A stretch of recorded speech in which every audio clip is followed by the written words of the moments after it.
This is Golf with Jay Delsing. A two-time All-American at UCLA. Competed in nearly 700 PGA Tour events, 7 professional wins to his credit. Over 30 years of professional golf experience. A member of the St. Louis Sports Hall of Fame and the Missouri Sports Hall of Fame. This is Golf with Jay Delsing.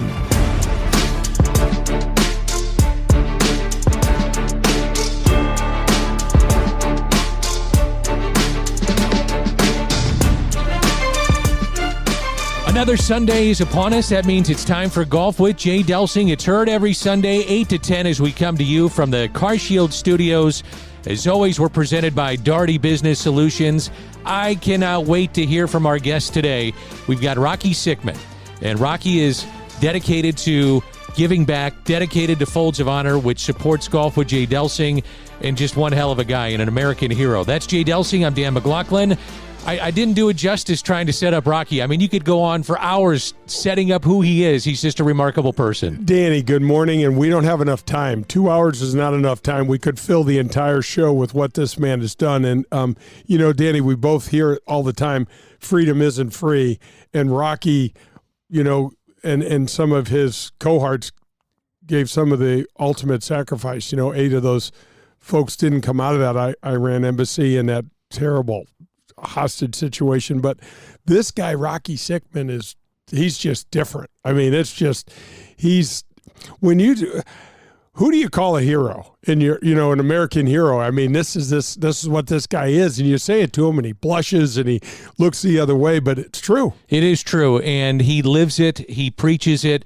He spreads the word about how important patriotism is, what it means to be an American, and Folds of Honor. He's obviously intimately involved with Folds of Honor. Folds of Honor, as I mentioned earlier, supports Golf with Jay Delsing, amongst other things. I mean, they support so much in helping the children of our fallen soldiers. Yeah, and Danny, what's super cool, and we'll talk to Rocky about this, but I mean, the way Folds was created with Lieutenant Colonel Dan Rooney and trying to, honor these fallen heroes and help their families with education and things like that. St. Louis is a massive supporter of this thing, starting with the Schnooks family, who we both know and respect greatly in this town, and they do so much for so many people. And then Anheuser-Busch has been right there, donating and giving and supporting. And so it's really cool. Among others, we have Patriot Golf Day, which St. Louis and the St. Louis golf scene supports a lot. So yeah, it's super cool to be involved with them. It's neat to have them as a supporter of the show. You and I, we love this charity and the heroes that it supports. What is the golf course that they are affiliated with, Folds of Honor? And it's spectacular. I have not had the opportunity to play. We got to get up there. I've been invited. Yep. Rocky invited me, and I didn't have a chance to do it. I can't wait to do it. It's on my bucket list. But what is it? Describe it. There's 2, Danny. One in Michigan. I think it's New Haven, Michigan. It's called American Dunes. That's the one I'm thinking of. The great Jack Nicklaus went up there, redesigned it for free, and turned this into Lieutenant Colonel Dan Rooney calls this a golf church, where it's just because it's like this sacred ground. But Danny, there's a massive American flag. All 18 holes are numbered by Jack, and are named by Jack, and they have something to do with one of his majors and things like that. There's also a tribute to the fallen American heroes at 1:00 every day. And I guess this golf course is just absolutely spectacular. Sand-based, Danny, and Jack redid the entire thing. And then there's also the Patriot, which is down in Oklahoma, very close to Broken Arrow, Oklahoma, that is also all about Folds of Honor, all about supporting that charity and the families of the fallen. So you mentioned at 1:00, everybody stops, right? Yep. Everybody stops and they play the anthem. Is that what happens, or is it a moment of silence? I don't know if it's taps, Danny. I'm not sure. It's some sort of memorial type situation that just honors those. So everybody stops playing. They take their hats off. This flag, I guess, can be seen from all points of the golf course. I guess it's massive. And I heard it's like an unbelievable experience. There's also a lot of tributes to Jack and his majors and the country and things like that. So it's something that we all need to get up there and experience. Okay, Rocky Sickmann is coming up on the show. I want to get your thoughts on the Hero World Challenge happening this weekend. Tiger Woods on Tuesday kind of does his State of the Union. It kind of kicks off the golf season because he's there every year, whether he's going to play or not, and he's not playing. But he addresses a lot of the subjects that are front and center in the game of golf. So I'll just ask you in a general sense. Well, let me do this. I'll give you my takeaway. Yeah. One is that he'll never win again on the PGA Tour. Yeah. I think he may win on the Champions Tour if he decides to do it. If he plays the Champions Tour, he'll definitely win. I agree. But I just, after hearing him and hearing about another surgery, his 6th on his back, I just don't see where it happens on the PGA Tour. I don't either, Danny. I've said this before. When he had the chipping yips and his glutes weren't firing and all those other crazy things, I thought, oh my gosh, this guy's done. And then he came back and won several times. I don't think it's in the cards. I just don't think he looks bad. I mean, he looks... Well, hold on now. His upper body looks pretty good. But he's just his face. He just... Yeah. Looks tired a little bit. He looks tired. Looking like he's getting older, too. Beat up, Danny. He's got to be 49 at the end of this month, and he just looks... I'm sure when he swings a golf club, it's going to still be beautiful. I mean, the man looks like he's meant to swing a club. The thing that I will say about his golf swing, which I didn't think we'd talk about, but when you look at his golf swing, D, he's not using his lower body at all. And that was where he generated so much of his power and speed in his youth, and as we all did. And fair enough. Not only 6 back surgeries, he's got a leg that just, for most people, from what I was told, most people would have had that leg amputated from the car accident and all the other things. This guy is, not only physically, Danny, this guy probably experienced the largest public karma sandwich in the history of sports. Absolutely. With what happened with all the sex scandals and indeed that took a massive toll on his career and took a huge chunk out of his soul. It's amazing, though, when he talks, he still moves the needle. We always use that phrase. He moves the needle. He is the needle. He is the needle. He still is. And, one of the subjects that he brought up was talking about guys getting paid for the Ryder Cup. Yeah.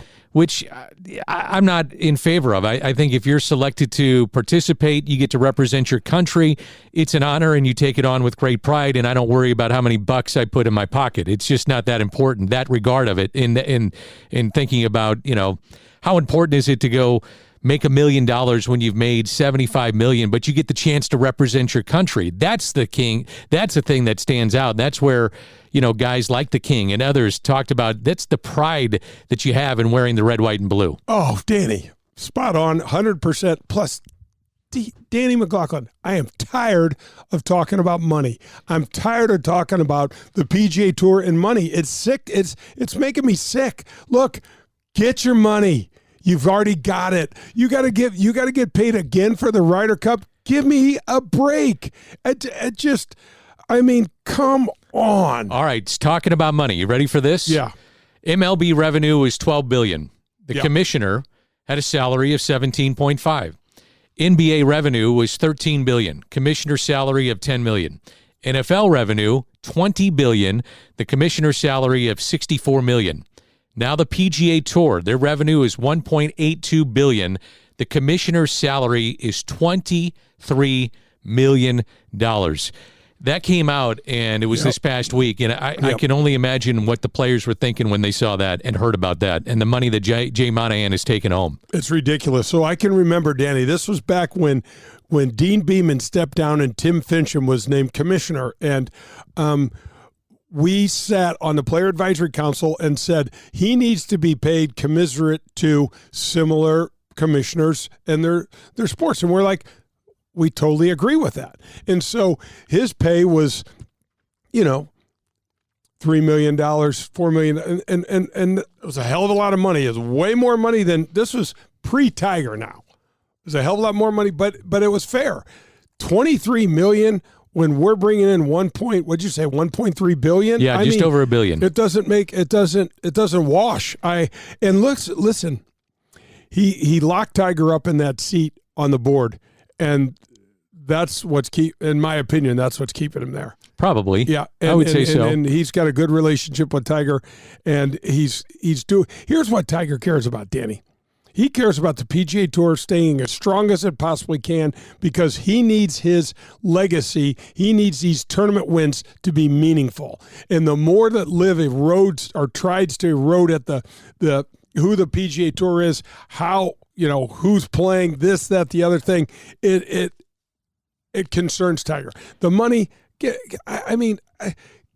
right now, for folks that don't know this, and Seth Waugh told us this, Nathan Carnes has told us this. Seth was the CEO of the PGA of America. Nathan is now, our local buddy, is now the vice president of the PGA of America. The PGA of America gave each player at the Ryder Cup $200,000 to donate to charities of their choices. And Danny, those could be broken. My understanding was those could be broken down, we'll give $50,000 here, we'll give $25,000 here, and you could spread it around and really do some good with that. What's wrong with that? And I mean, I'm just tired of this. Gosh, Danny, in terms of reading the room, could there be a worse time to bring up money in the Ryder Cup? No, not right now. No. And the other thing was interesting, too, about the Tiger press conference. He was asked, do you see a reunion with LIV and the PGA Tour? And he said, I do. Yeah. But here's the problem. We're getting further and further away from when this thing teed it up and said, let's go. No doubt. And so the question, and to me, the follow-up question is, great. Yep. Great answer. Love to hear it. What's the plan or what's the timetable then to bring this together? Right. And no one can answer that question. Well, plus, D, have you ever experienced more non-answers than Tiger press conference? He's well trained. He's guarded. You're in there like, what? What did you just say? He's a politician, man. I mean, he just. It's interesting. There's been a rumor that we're talking about all this because Tony Finau pulled out of the Hero World Challenge because of an injury. Well, there's this rumor that he's going to LIV. Now he's going to this. And he came out, somewhere in the Wednesday, Thursday, Friday range, something like that, and said, guys, calm down, tap the brakes. I pulled out because I hurt myself. I'm getting ready to tee it up in Hawaii in January. Let's go. I'm still on the PGA Tour, which, Danny, when you start thinking about this, if LIV poaches another player, how do they do it? Because someone has to be pulled out unless they just, are you going to add So what you're saying is like of the pool of players, and how many do they have on their, what's the cut line? Like 50? Like 48 to 54, something like that. Okay, so say it's 48. So the number 48 is out. Yeah. Prior to the season, and they say, sorry, Tony Finau decided to come over, you're relegated. But what's interesting, D, is but he's not on a team then. So then Tony Finau doesn't get there's a lot of these things that, again, and I don't know, I like to look at Greg Norman and say, why do you not clarify some of these things for us? Because it's not like this fits in nicely. It doesn't. It disrupts everything. You're not sure where the hell to go with it or what to do with it, and so if someone goes to LIV, are they on a team or are they not on a team? Do you create another team? And that means you not only do you get whoever you just stole from the PGA Tour, you got to get 3 other guys.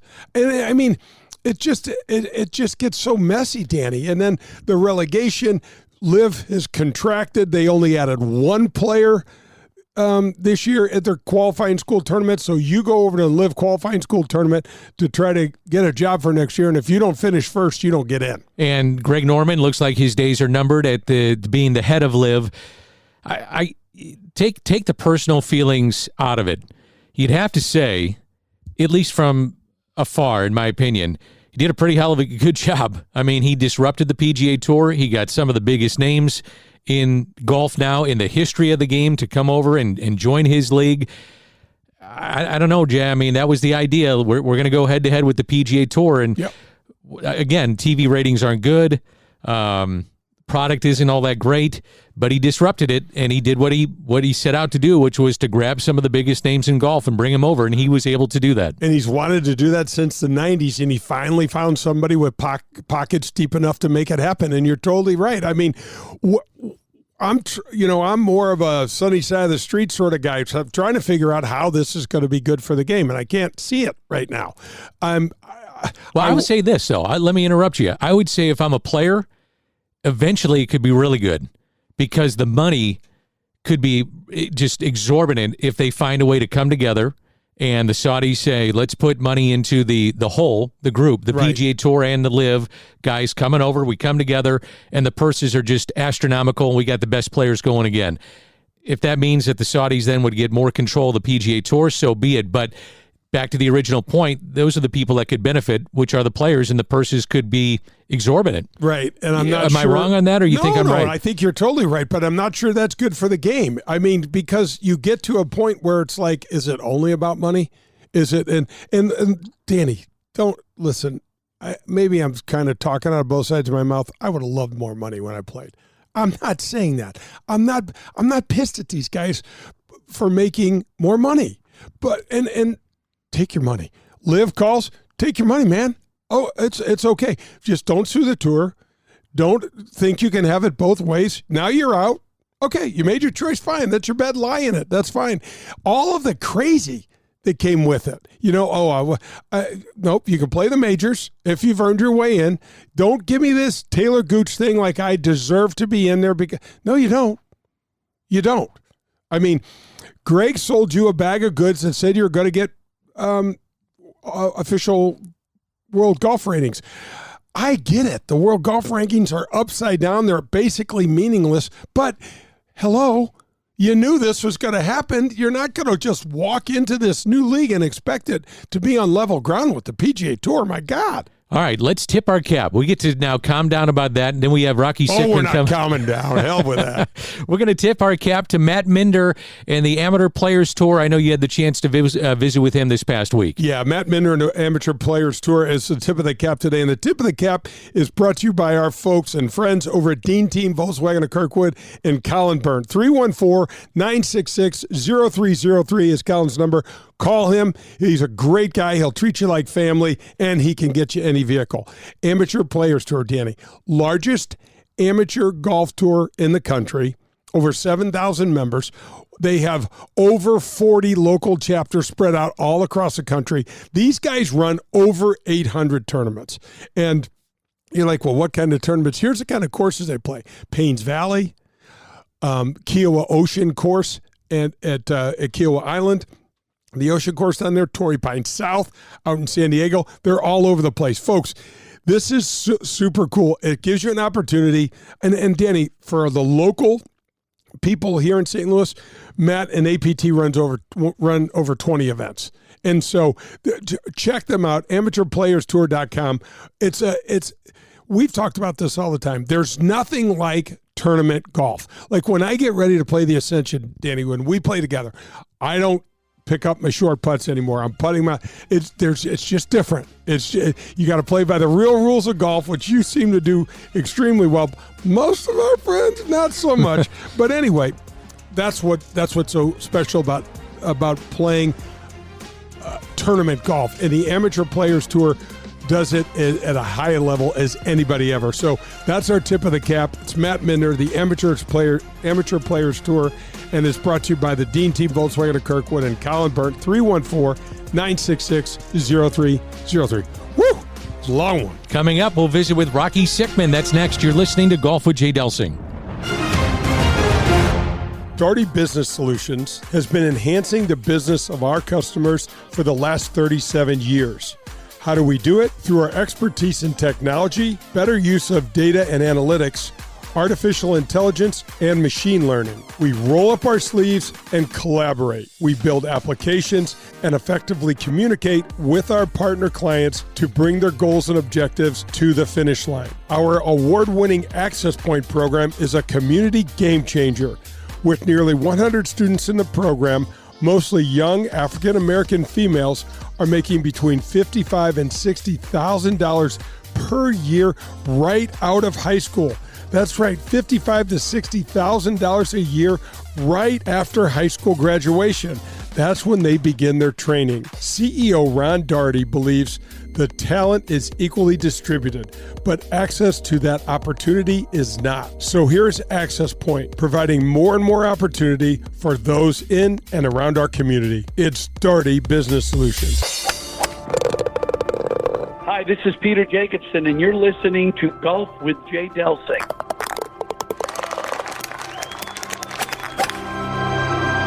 If you're in the market for a new or used vehicle, any make or model, then you need to visit the Dean Team Volkswagen of Kirkwood.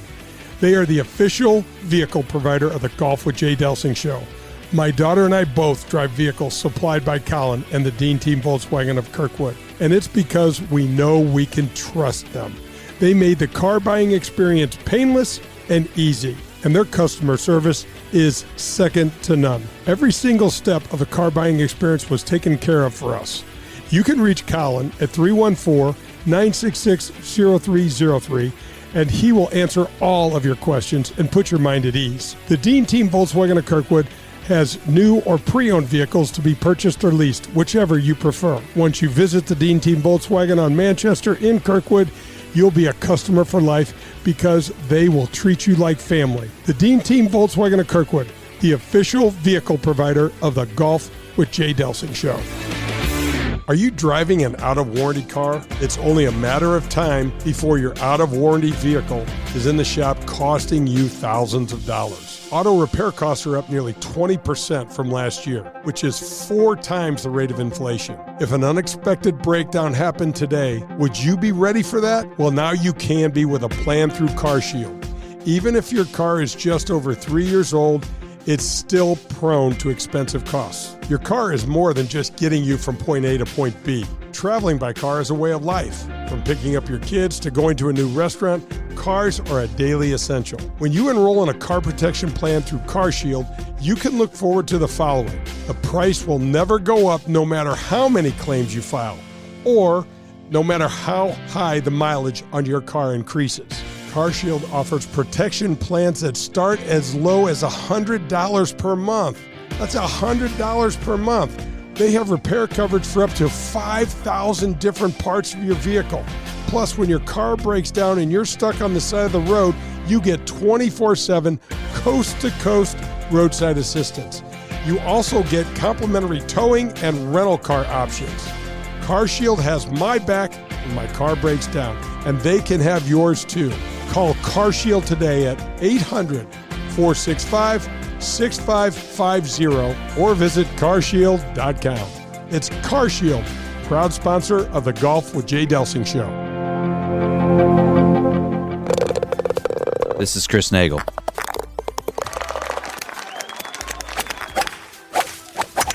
And you're listening to Golf with Jay Delsing. Are you tired of watching your golf scores go up every year? Despite new equipment and even a couple lessons, you still fight that slice or your inability to get that ball up and down out of the bunker? Well, get ready to experience better golf with Elevate Golf. At Elevate Golf, we're changing the way golfers practice with our innovative and data-driven approach to learning and, most importantly, improving. We have an array of membership options where you can find the perfect fit for your golf, your lifestyle, and your budget. Whether you start in our full-service gym, the short game area that has real sand bunker, or one of our 7 TrackMan simulator bays, the team at Elevate Golf will do a complete assessment of you and your game, which is crucial because if you don't know where you're starting from, it's nearly impossible to attain a goal or a new level. Call us today at 636-265-0557 or visit us at elevategolf.com. That's ELV8golf.com. Contact us today and get ready to play better golf.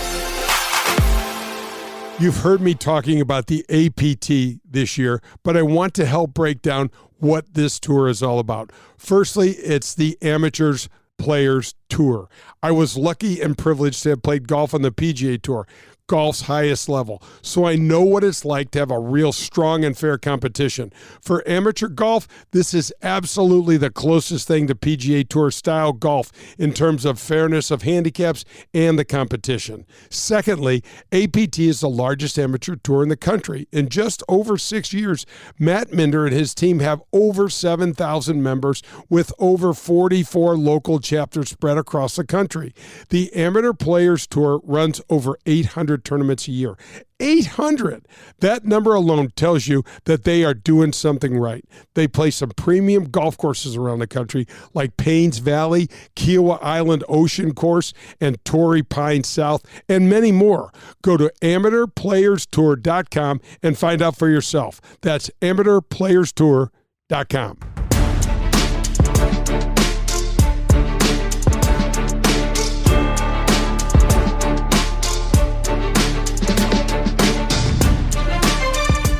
This is Jay Delsing, and I'm sitting down this morning with a true American hero. That is no words I do not use lightly, but this is my friend, and I'm honored to say that I'm sitting down with Rocky Sickmann. Rocky, good morning, and thank you for joining me, my friend.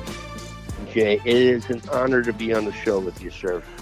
Oh, my gosh, Rocky, I look at your accomplishments, I look at your life, and I really don't know where to begin, but just recently, you had your 45th anniversary of, has to be the most significant thing that's ever happened to you with the crisis in Iran and the hostages at the U.S. Embassy in Iran.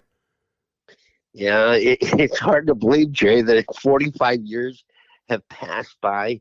This little kid that grew up in Krakow, Missouri, and, all these years later, being able to go through 444 days. And, this Thanksgiving, I'm going to be very blessed and to be able to wake up with my family, which I had prayed and hoped for having a second chance to do that. And here I am.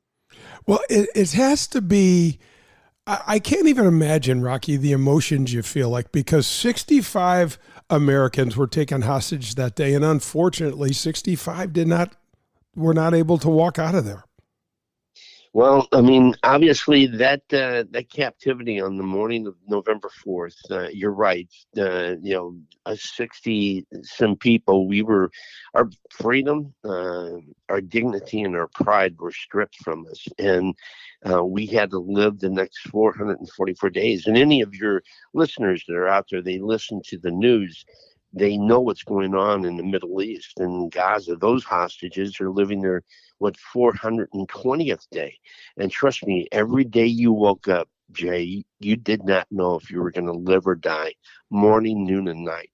And, the Marine Corps, when I went in the Marine Corps, my father was in the Army. And I like to say, salute all our military and our first responders out there. But my father was Army, my dad was Army, and I went Marine Corps. And I thought the Marine Corps, they instilled and taught me everything, but you know what? They never did teach me how to be held hostage, where you're locked in or tied to a chair for the first 30 plus days and then locked in a room for the next 400 days at the age of 22 with raging hormones. And so it was a difficult time. And then, of course, there was that rescue operation where 8 individuals lost their life on that attempted rescue operation, Jay, that, I think of those 8 every morning.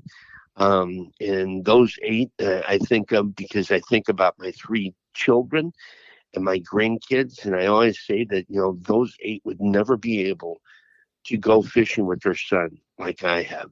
Those 8 would never be able to go to a father-daughter dance as I have. And those 8 would never be able to walk their daughters down the aisle as I have. And those 8 would never be able to hold their grandkids as I have. And so every day it's a blessed day. And, and here we are talking about it. It's hard to believe. Rocky, I just had a fellow on the show last week. His name was John DePriest, and he's the first PGA of America member from the Gateway section here in the Midwest that's won a national award. And he won it for the Hope arm of the PGA, which is help our patriots everywhere. And, Yes.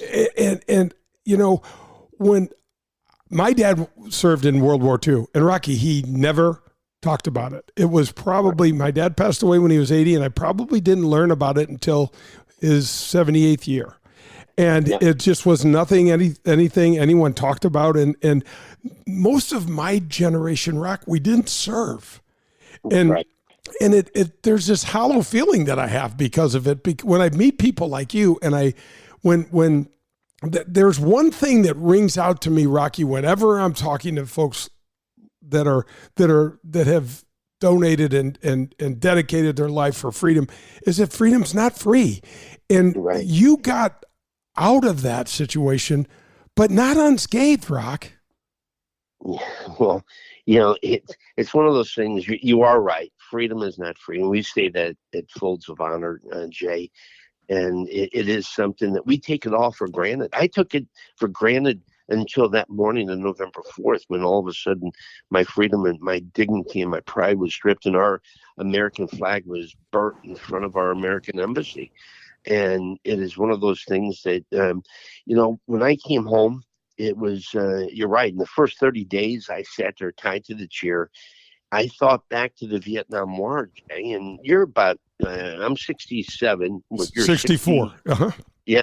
So you remember that. I mean, when those veterans, when they came home, they were spit on. They were told not to even wear their uniform, because people would just ridicule them, pick fights with them. And here I was sitting there thinking, if nobody remembered those veterans that were, coming home from the Vietnam War, who's going to remember 66 people? I thought we were forgotten, but little did I realize that the hostage crisis, for some reason, turned the United States around and said, you know what, we need to treat our veterans better, because right after we came home, the Vietnam Wall was built. And Yes. it was erected, but obviously, so sadly, so many of the Vietnam veterans had gone to their grave without seeing that wall. It's very hard, but met a psychiatrist, and the psychiatrist told me, Rocky, there's two ways that you're going to deal with your life. One way is you're going to keep it inside of you, and 444 days of captivity. Every day was like a bad car accident. It's a traumatic time that you don't forget.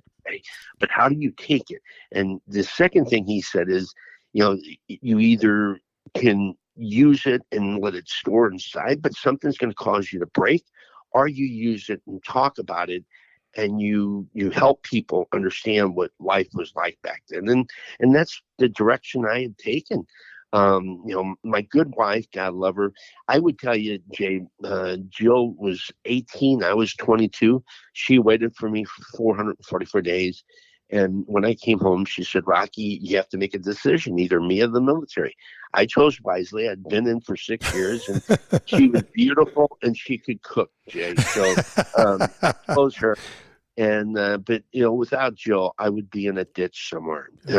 She's been able to keep me on track, and she knew me before and she knew me after, and there have been difficult times which are continuous, and she sees it and she puts me back on track. And so it's an ongoing piece that you just never forget. This is Golf with Jay Delsing, and I'm visiting with Rocky Sickmann. And so, Rocky, I all of us are better off because of the choice that you just talked about, because you've talked about this. There's a way of honoring. There's this very honorableness in the way that you talk about what happened to you.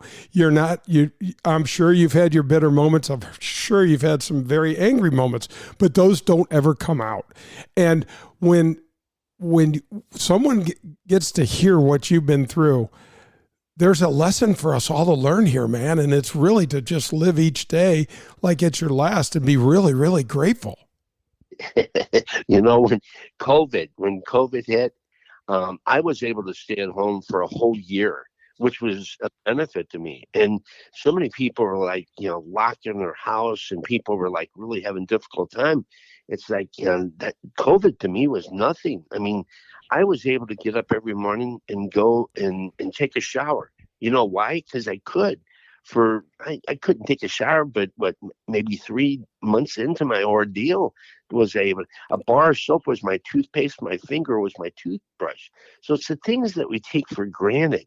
And the number of people that serve are in the military, it's less than 1% of our population, Jay. Just like, when your father and those before us, they served, there were thousands. And now we do so much more with less. And we should just never forget those individuals. And, this year, I know myself, I'm going to be sitting back with my family, enjoying that ham and that turkey. And all the other fixings along with my family. And I can tell you, Jay, for 2 Thanksgivings and for 2 Christmases, I sat there and just closed my eyes and remembered back living and growing up in that small town of Krakow, Missouri, and how my mother would make the bread in the morning. I can remember just smelling the bread. I can remember as she's making the bread, she'd make pancakes. I'd go over there and I would eat a plate of pancakes. As I was tied to the chair or locked in a room, I would sit there and just remember the wonderful things. And like you grew up in St. Louis, wonderful memories. And those are the memories that kept me alive. And, and like I said, it is a wonderful thing now that after getting out, and Jill gave me the ultimatum. She said either her or the military.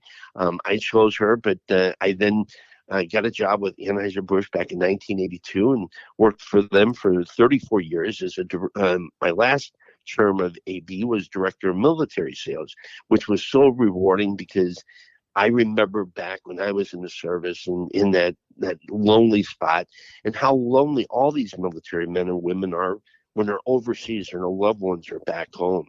That separation, it's tough. And I was able to give that opportunity, and then met Major Rooney one day when he made a cold call, Anheuser-Busch, and security called me and said, hey, there's this guy in a flight uniform downstairs and wants to talk to somebody about a military program. So I didn't have a meeting. I was in town, and I went down and saw this little skinny F-16 fighter pilot. You know what he looks like. Oh, yeah. And he goes, Mr. Sickmann, I got this program I'd like to share with you. And it was synchronicity, Jay, that here he comes up. He tells me his story. I tell him my story, and the rest is history. And, providing over 62,000 scholarships to these individuals, of children and spouses of fallen and disabled military and first responders.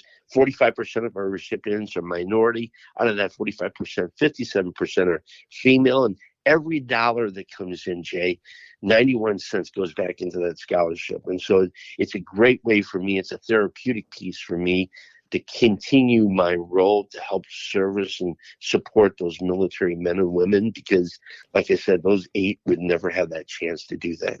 Oh, absolutely. Gosh, Rocky, I think it's so funny how you just kind of glossed over your title as the National Director of Military and Industrial Affairs at Anheuser-Busch, and then military sales. I can remember meeting you when I was fortunate enough to carry around a Michelob golf bag, and I thought, wow, this guy, so it's so interesting. And when you think about how now with what Lieutenant Colonel Dan and the Folds folks have done, and I can't wait to kind of chat about how it's filtering its way into golf, because golf is such a giving entity for our community and just for those in need. And do you have time to do another segment? No, absolutely. Okay, great. Thanks. We'll be right back. This is Golf with Jay Delsing.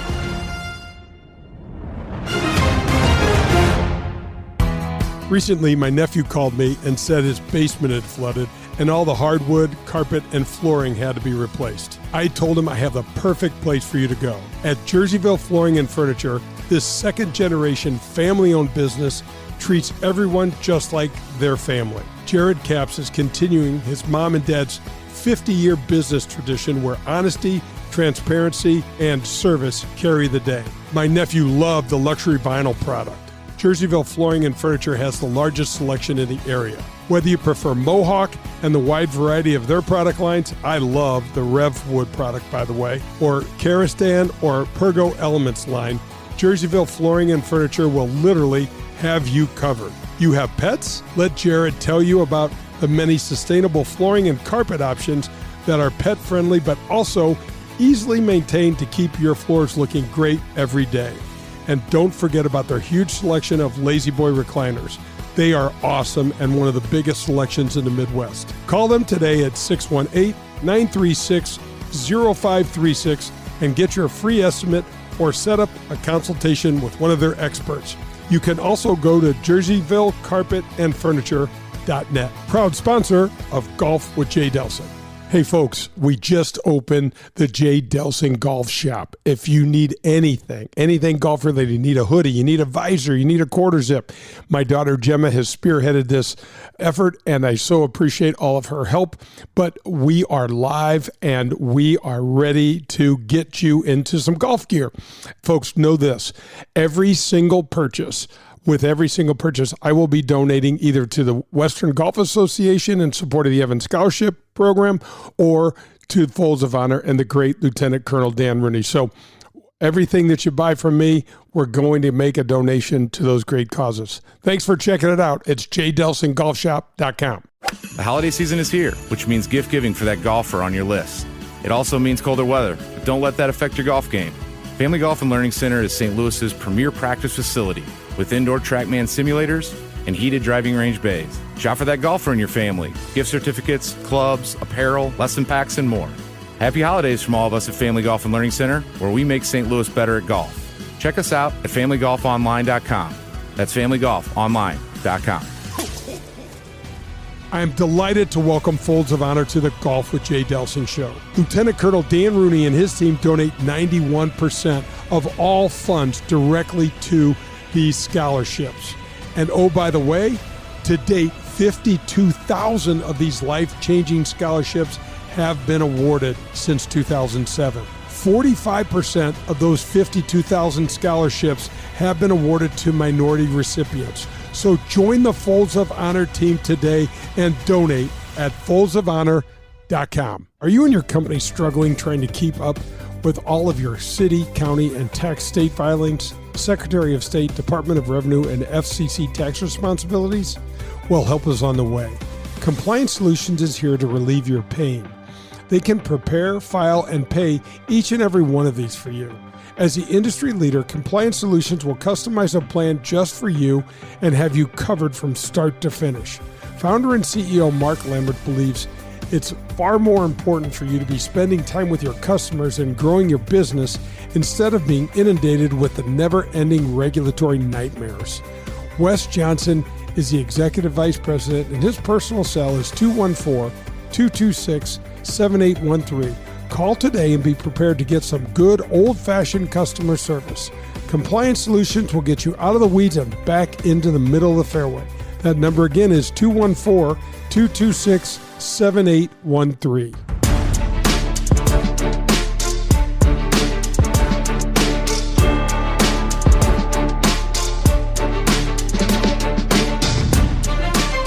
Yeah, welcome back. This is Golf with Jay Delsing. I'm your host, Jay, and I'm sitting down with Rocky Sickmann. Rocky, so we're talking about we passed through the very tough hostage situation, and now we're kind of breaking into your life back as a civilian, and you're still tied to the military, and we've got our Folds of Honor, which is such a cool program. Tell everybody, if there is someone that lives under a rock somewhere that doesn't know what Folds of Honor is, please tell them what it is. Yeah. Well, first, let me also mention, my military really goes back to my parents, Jay. It's probably your parents. I mean, my parents taught me three things: love of family, love of faith, and love of country. And those three things still continue to, stay with me. And, so that's when I got out of the service. I met Major Rooney. And Folds of Honor is an organization that provides scholarships to children and spouses of fallen, disabled military, and most recently we added first responders. And there's 62,000 stories, just like my story, Jay, I wish that these other recipients could tell their story because they're so powerful. But out of that 62,000, 45% are minority, and out of that 45%, 57% are female, and 91 cents of every dollar goes back into that scholarship. So very lean and mean, but definitely a great organization. We have over 38 chapters now around the country. Back in 2016, we had none, and it just continues to grow. It's a wonderful, wonderful organization. Oh my gosh. I mean, we have the great Jack Nicklaus, who the Patriot Golf Day, Rock, I can remember happened to place at I think I was at home, and there was a bucket on the tee, and I'm like, what's the bucket for? And there were dollar bills in there, and it was like, this is Patriot Golf Day. And I had never heard of it. And I don't remember how long ago it was, but I can't remember where I parked my car, this morning when I came out to breakfast. So, but I've watched this grow. I've watched the great Jack Nicklaus, who is so giving, and geez, his name and brand are just nothing but charitable powerhouses, with what he and Barbara do. And now he's the honorary chairman for Patriot Golf Day. We've got a couple of golf courses that we can talk about as well. Yes, the American Dunes, just an incredible place that, Jack actually, he designed it. That was where Folds of Honor first started. And what you described, the buckets, that's where Major Rooney at the time, he's now a lieutenant colonel, that's how they first started, raising money. He had more money than he had recipients. Well, now, of course, it's turned. We left 7,000 recipients behind the 2024 to 2025 year.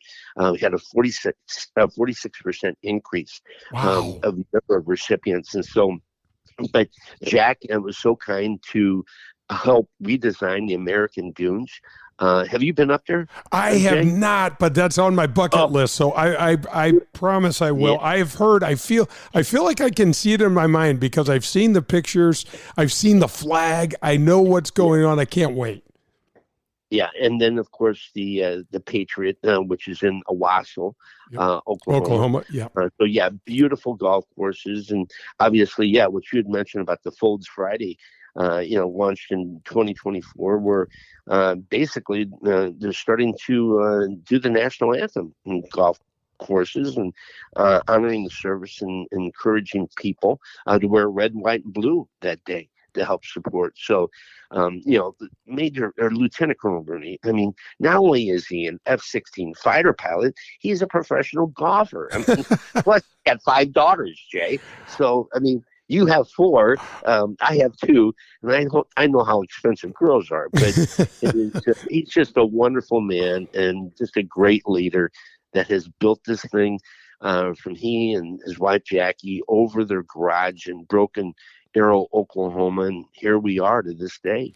Rock, I tell Noonan, Lieutenant Colonel Dan, that, and I'll include you in that group, the 3 of us aren't ever going to be able to stop working, buddy. We got to keep going. Yeah, no, absolutely. Yeah, and I have 4. Well, really, the 5th one, my son, he's expecting his coming. So yeah, they're very expensive, but they're such a joy. And but yeah, golf is definitely. I was telling you the story before the show is that I'm down at the golf event, and Lieutenant Colonel Rooney saw my golf clubs, and they looked pretty bad, which they were. And I used to play every Saturday, 43 years ago, when my wife and I first got married. I go out and play 18 holes at Paradise Valley. I don't know if you've ever played. Of course I do. The last hole's a little bitty par 3. I play there a lot. Yes. Yeah, so I used to play every Saturday morning, come home, cut the grass, wash the car, and my wife would just be waking up. And well, then you start having children, and then you start traveling, and I was playing baseball, softball, fishing, hunting, everything. And she said, hey, you got to give up something but one thing. So I stuck to hunting, but it was, when was it? I got the bottle here, my hole-in-one, which was that's the best. 2018. So we're at the Osage National Golf Resort there, Lake of the Ozarks, executing a Folds of Honor golf event. Yeah, it was my daughter Hannah, my oldest daughter, my son-in-law Kalen of my second daughter, and my son Spencer. And so it's the second, it's hole 2 of the mountain course. It had water to the right and had rocks to the left. And I said, hey, I feel pretty good about this one. I pull out what is it, a Donnie?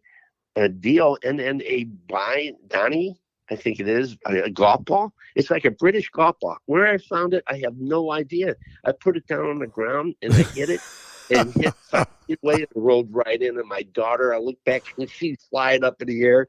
I was like, holy cow, I can't believe I did that. And so that's my first and only, but I've got that bottle of champagne on my my desk right here.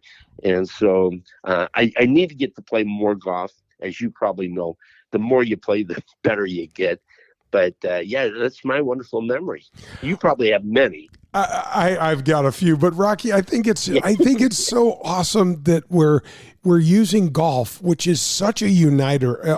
On the show, I often refer to golf as a community powerhouse because it does so much giving. It generates so much money. We were talking about Jack Nicklaus. Well, I know that he and Barbara started this Play Yellow campaign, which I'm fortunate enough to be involved in my hometown here. And just since 2004, they've raised over $250 million in this campaign.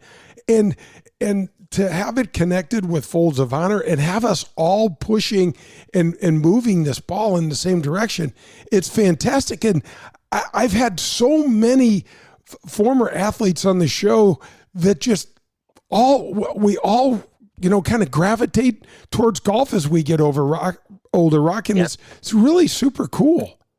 No, it really is. It is great memories and great times to get your family all together. And at the same time, you're able to see the beauty, the things that we take for granted, of smelling, just the beauty of the forest and a beautiful, green, and seeing how beautiful it is as a deer is walking across the fairway, and some geese flying over.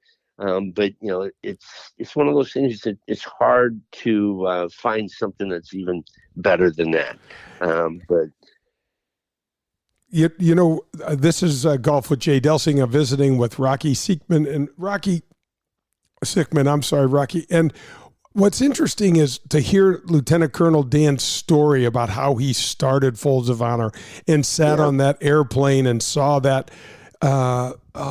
That scene. I don't know if I'll ever be able to get that out of my mind. It's so significant. I bet I've been on, I don't know how many hundreds of planes, Rock, and probably certain things were going on around me that I just missed. But this is something that we're all so fortunate that it had such an impact on him. Yeah, it did. And for the listeners that don't know the story, Dan was just returning home from, Lieutenant Colonel Rooney was just returning home from a tour of duty. And he was going from Chicago to Grand Rapids, Michigan. And the pilot asked everybody to remain on board, that they were bringing the remains of a fallen soldier. And so as the pilot's talking, Lieutenant Colonel Rooney looks out the side of the fuselage and sees this draped coffin with an American flag on it, and a little boy on the ground, the tarmac, and his wife, and the little boy crying. This little boy would never again, as I told you, never would he be able to go fishing with his dad. His wife sitting there crying. 20 minutes later, Lieutenant Colonel Rooney is wiping his tears away, and the pilot says, "Thank you for remaining on board." He gets up and he looks around and realizes that over 3/4 of the flight, the people on the airplane left, nowhere to go than the warm blanket that this young man just gave for his country. And so that's when he came home and said, people don't get it, that there are people dying to protect the freedom that they all take for granted. And so that's where, again, going back to golf, we've had so many golf events. We continue to raise millions of where people come out. They hear the story of these recipients all over the country, the 50 states that we've got, and these individuals are telling these stories. And they would not be playing golf if it wasn't for the first responders in our military providing that protection.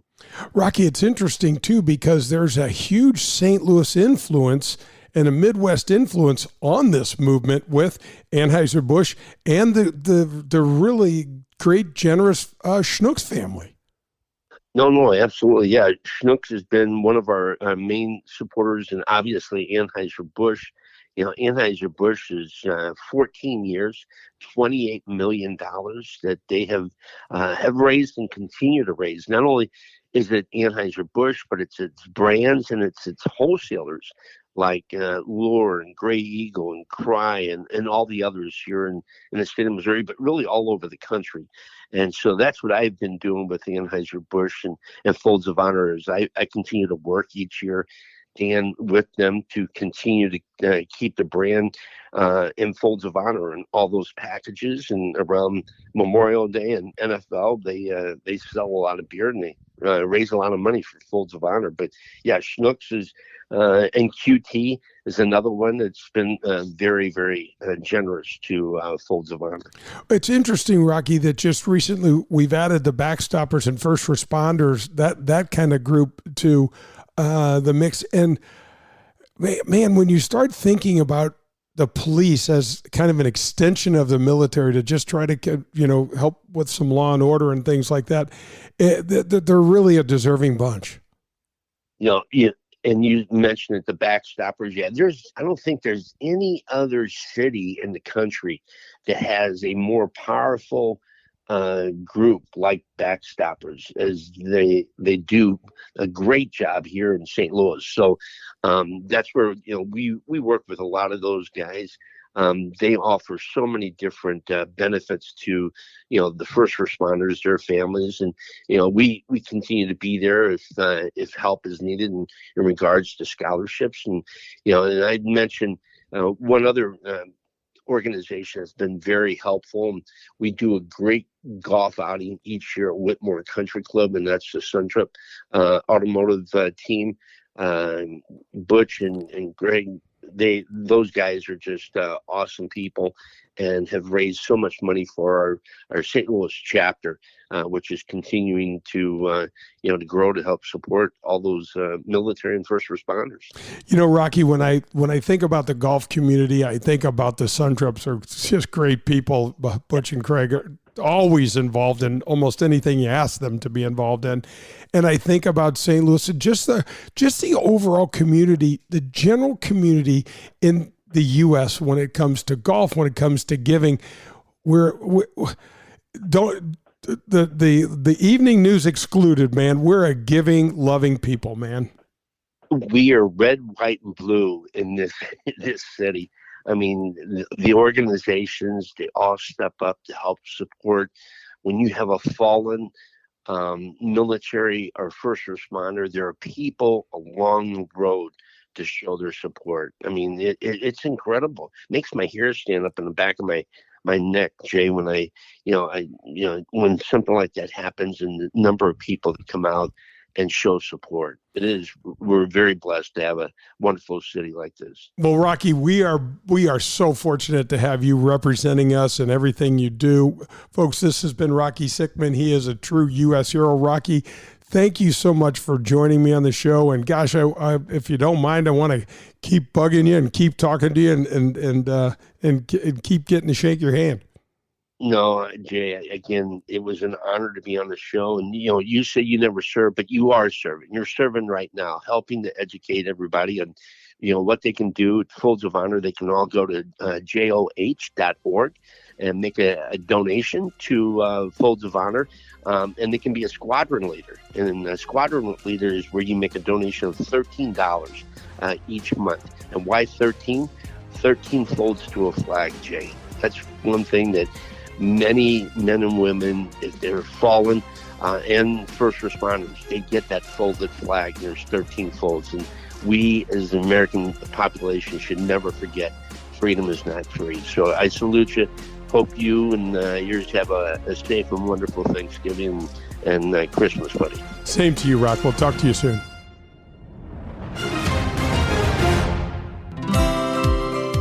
So you've been hearing me talk about one of our community's greatest contributors and most philanthropically inclined companies.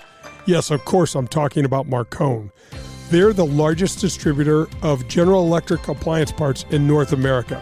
Did you know that Marcone is also the largest and most trusted supplier of commercial and residential appliance parts, HVAC, plumbing, commercial kitchens, and pools and spas. All of that's in North America as well. That's right, Marcone does all that. Marcone is committed to supporting our first responders, all the branches of service in our military, our police and firefighters, and many more.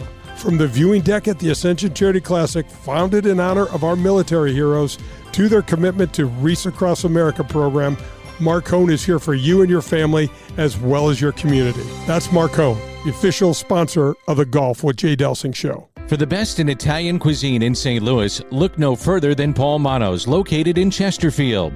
It's traditional Italian cooking, and their best ingredient, it's their tradition. It's cooking like Paul's grandmother used to make and like his mother still prepares today. There are no corners cut at Paul Manno's. From greeting you at the door to the pasta you'll share with your family, Paul Manno's is committed to bringing you their very best anytime you share a meal at their place. It's Paul Manno's, located in Chesterfield. A professional golfer, as you watch on TV every Sunday afternoon, never ventures onto the course without his trusted caddy. This was true for me for my entire career. I want you to think of Powers Insurance as your insurance caddy that you never had. Just as my golf caddy helped me to assess risk on the golf course, Powers Insurance can do the same for you in your busy and complicated life. Tim Davis, COO at Powers Insurance, did exactly that for me and saved me over 50% on one of my coverages. A good insurance risk advisor can help you know when to take a chance or when it may be smarter to take a little more club. Give the folks at Powers Insurance a call and get a caddy for all of your insurance needs. Call them at 314-725-1414. That's 314-725-1414. That's Powers Insurance. This is Paul Lazinger, and you're listening to Golf with Jay Delsing. Hey, Jay Delsing here, and I know I speak for all of we golfers. We're always looking to try to improve our game. For me, that means I go to one place, and that one place is Pro-Am Golf in Brentwood. Tom DeGrand opened his family business in 1975 with a goal of providing St. Louis with the finest in golf equipment, instruction, and technology. Whether you need a new rangefinder, your first set of clubs, or anything else you can think of, Pro-Am Golf has just what you're looking for. If you're a scratch handicap or you carry a 20 handicap, come visit Pro-Am Golf and inquire about a lesson from Tom DeGrand. He's been fixing golf swings and making St. Louis better at golf for over 40 years. Go get your gear, lessons, or anything golf related where I go, and that's Pro-Am Golf in Brentwood. You can also visit them online at Pro-Am Golf USA. That's ProAmGolfUSA.com. It's Pro-Am Golf, proud sponsor of the Golf with Jay Delsing show. Do you remember the golden rule? I'm sure you do, but just in case, it goes like this. Treat people the way that you'd like to be treated. At People's National Bank, that one statement is the cornerstone of what this bank is all about. Locally owned, with 23 locations in Southern Illinois and the metropolitan St. Louis area, People's National Bank parlays a robust menu of commercial or personal banking services you could possibly need with a friendly yet hardworking Midwestern attitude. Maybe you just want to do business with a bank whose entire team lives in the same neighborhoods as we do. If you're like me and doing business with someone you trust is important to you, then People's National Bank is the bank for you. Jason Rantham, local president, is here for you to call, and he'll answer any questions you may have. His personal cell is 314-974-2243. You can also find us online at peoplesnationalbank.com. People's National Bank is here for all of your banking needs.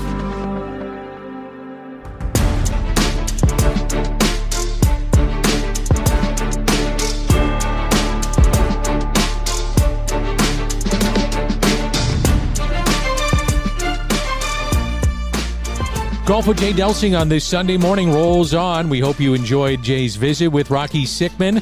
We're coming to you from the CarShield Studios, and we're presented by Daugherty Business Solutions. With Jay, I'm Dan. And Jay, first of all, great job with Rocky. Thank you. It's an honor to be sitting with him. And Danny, he's amazing. I mean, he's just an amazing guy. And the other thing that's so interesting, Danny, we talk about this all the time when we get to sit down with these true military heroes. They're so humble. And they also have the best attitudes of all time. And if there were ever somebody that could be bitter, could be pissed, could be just sad, I mean, and I'm sure Rocky's had experienced those emotions before. You sure as hell don't know it. No, it's amazing. His story, I know you talk about it a lot. I try to talk to people about Rocky Sickmann, and maybe because we're just so far away from meaning time. Time has passed, and we don't talk about it as much as we should. But to me, every year it should be brought up. The date and the anniversary of what he went through, it should be on the local news. It should be, where's Rocky? Let's introduce younger people that don't know what happened. And maybe I'm crazy thinking that, but I think that we should recognize him every single year to shed light on what he went through, and also to shed a positive light on what's happening with those the men and women that serve in our military. Danny, I can't imagine what it would have been like to have that embassy overthrown. And then, I mean, I can't even imagine it. And living in a foreign country like that, and at 22 years of age, I mean, you just had no idea. So I can't imagine the fear. I can't imagine, I mean, being held against your will. It's ridiculous. I mean, it's just such an odd thing. And my buddy Pearlie and I talk about this all the time. You and I have spoken about it as well, where in our generation, Dave, and I'm older than you, but not many of our friends or anybody enlisted. There wasn't a draft, it just wasn't the thing that we did back then. And most of our friends were, we were outside playing sports and, kicking a ball around, throwing. That's what we did. It wasn't like, you went to high school and then you joined the Army. It just didn't happen at our time. So thanks to Rocky, and let's make sure everybody supports Folds of Honor. Now, we do have end-of-year awards coming in, and really no surprise, Scotty Scheffler is going to take home a ton of hardware this year. Oh, my gosh. You know what I'd love to ask him? I mean, so he wins his second Masters, which is amazing, and it's probably that. But I want to know where that gold medal ranks in his mind, because to me, Danny, it's every 4 years. And now golf looks like it's going to be locked down and stay in the Olympics for quite some time. What an honor, man. Yeah. I mean, I don't know. That gold medal's got to be way up there. If I'm a voter and I'm not supposed to include the gold medal that's how do you do that? The criteria for what is applied to winning player of the year. Yeah. I'm sorry. I'm going to be biased. I'm biased. The guy won a gold medal against some of the best in the world. And I know it doesn't fall under the criteria of what I'm supposed to vote on, but how do you not? I mean, he won a gold medal at the Olympics against some of the top players, and he did it again. It's just, it's human nature. You're going to be biased towards certain things, and I think you'd be biased towards that. Amen. Yeah. I'm with you. So let me ask you this, D. Are we seeing a player in Scotty Scheffler that's going to come out and dominate the PGA Tour for the next 5 to 8 years? Are we seeing a streak? What's your thought on that? I think he dominates for the next, I'm going to say 2 to 4. And then at that point, with the youth, the Tiger effect of some of these great young players coming, you're going to see another one. You're going to see another Scotty Scheffler. You're going to see, or maybe see multiples, where they knock off a Masters and the next guy knocks off a U.S. Open, and Scotty's now winning his majors like he did. I think we're going to see an influx of young talent. We're already starting to see that. Yeah. Aberg and some of the others that have come in, and by design, too, by having guys that have gone to live. Some of those guys are away now, like a John Rahm, so now somebody else gets a chance. Yep. They make the most of it. Yep. It's just, and you know it way better than I do, but it's so hard to dominate like Tiger did. But he was a unicorn. Yep. And then everybody said, well, that's how he did it. Maybe that's how I got to do it. And then take it to another level. And all of a sudden, these guys are 19, 20, 21 years old. They show up on the scene. They start winning tournaments. Danny, you start thinking about the next best player. You start thinking about Phil Mickelson.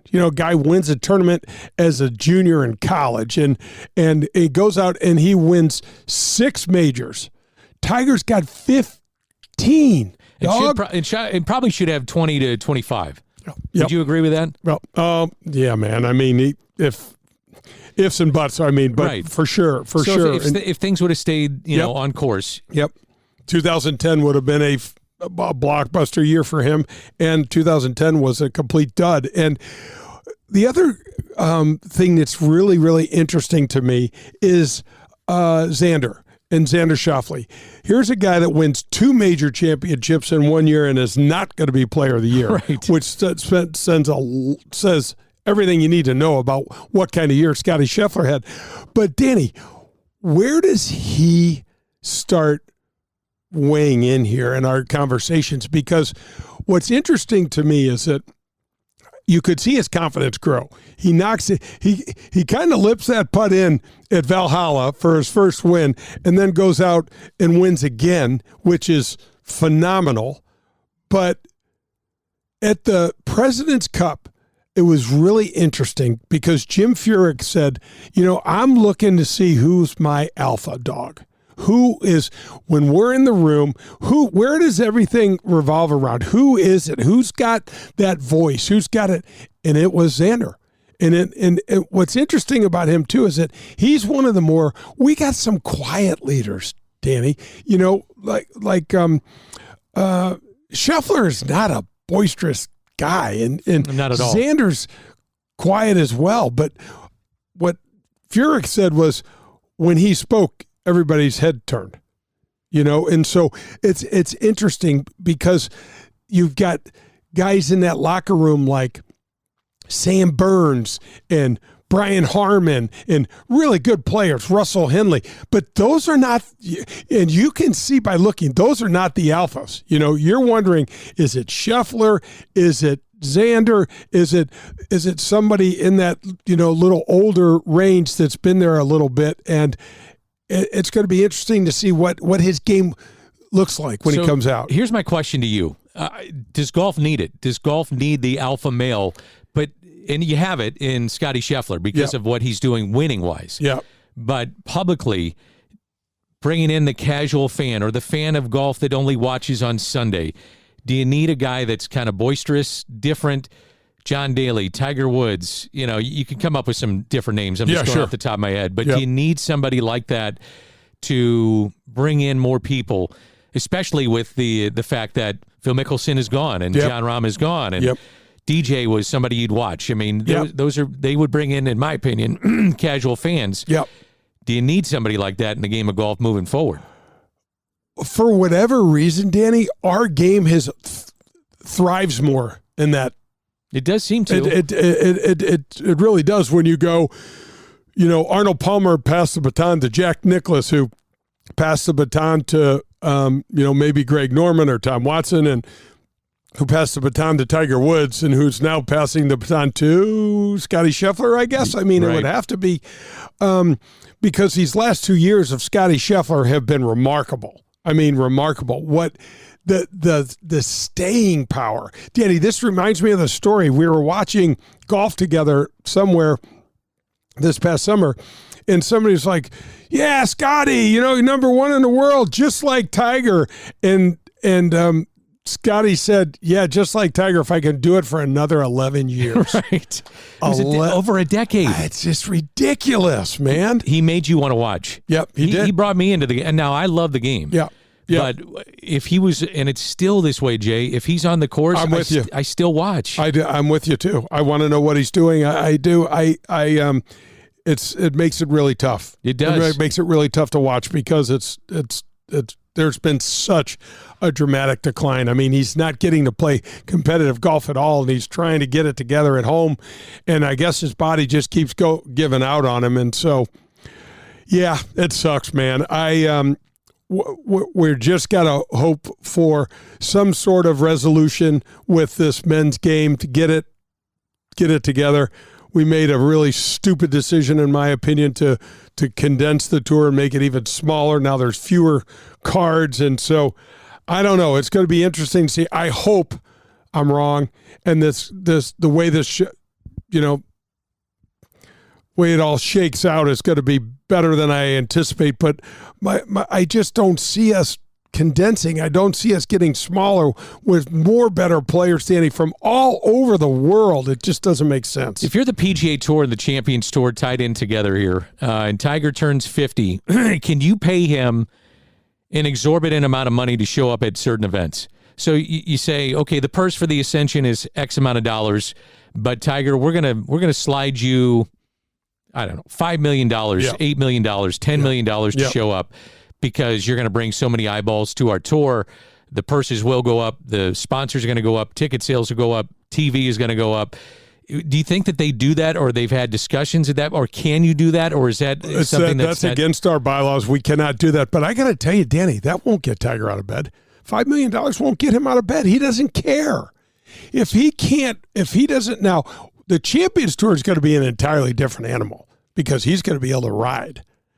And that's an entirely different animal. It's also 3 rounds. Now, is there any sort of significance in that for him? That's the biggest key. The great Jack Nicklaus, he knocked off what?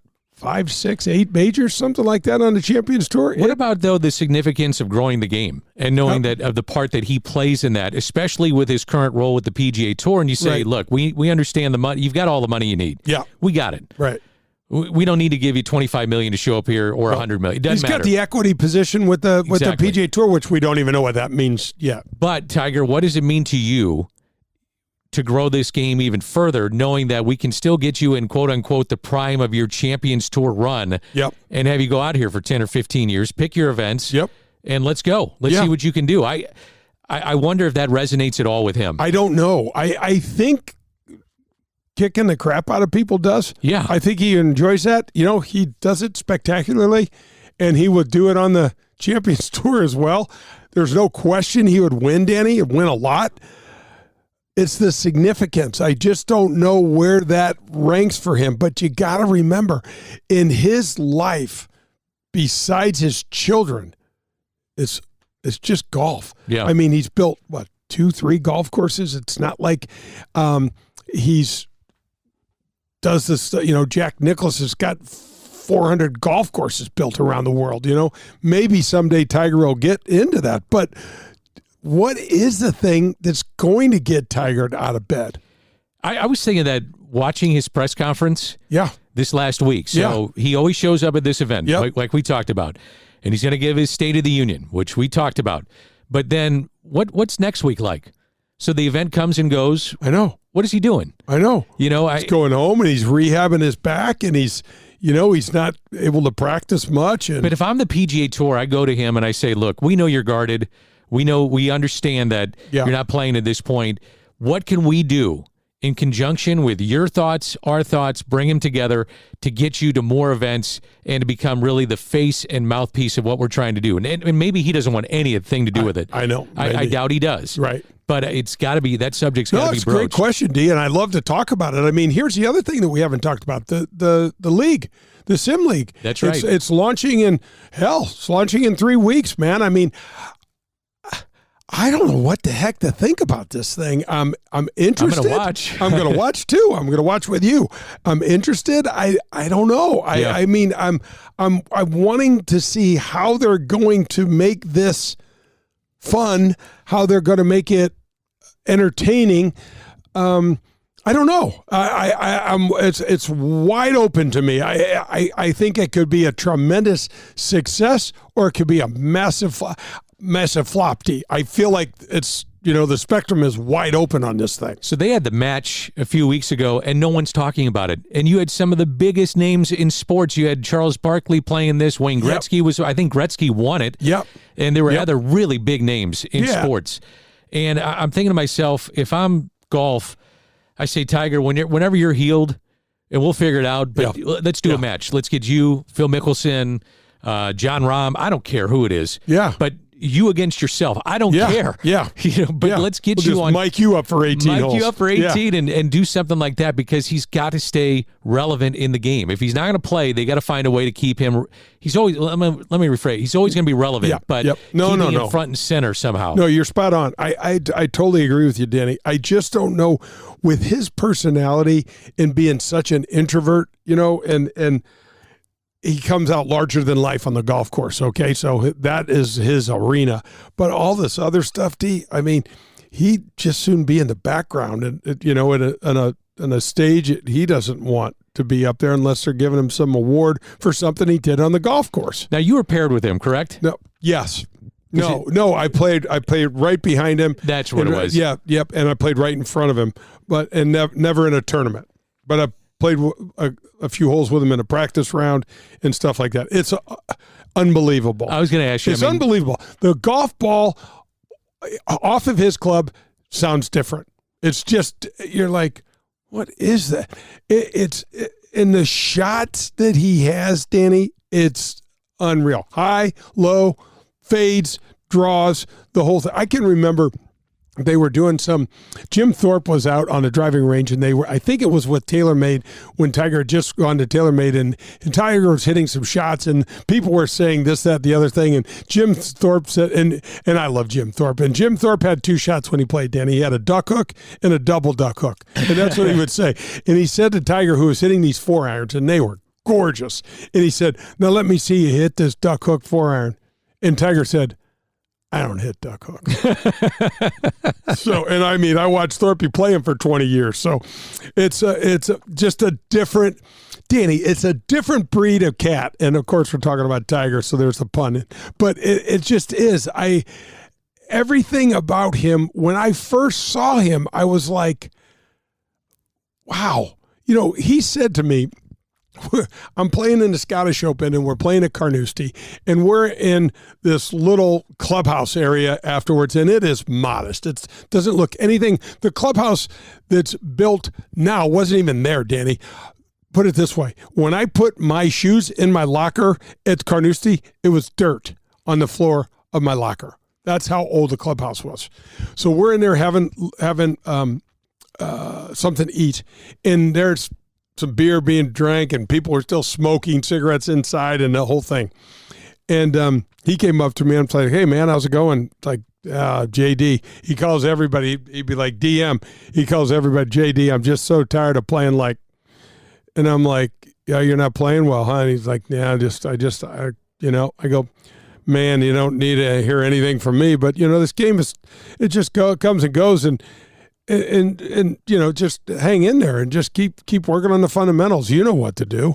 He's like, I know, but I just, you know, and so it's just a conversation. Yeah. It's not like we were friends, but we're competitors and associates. And so I go back to my hotel room, and I get my pairings, and I look up. He's 1 shot ahead of me. And I'm in like 15th place, and he's 1 shot ahead of me. And I'm like, damn. And he was a baby. I mean, this was 1995. So he was at Stanford. I think he was a freshman at Stanford, because he turned pro in 96.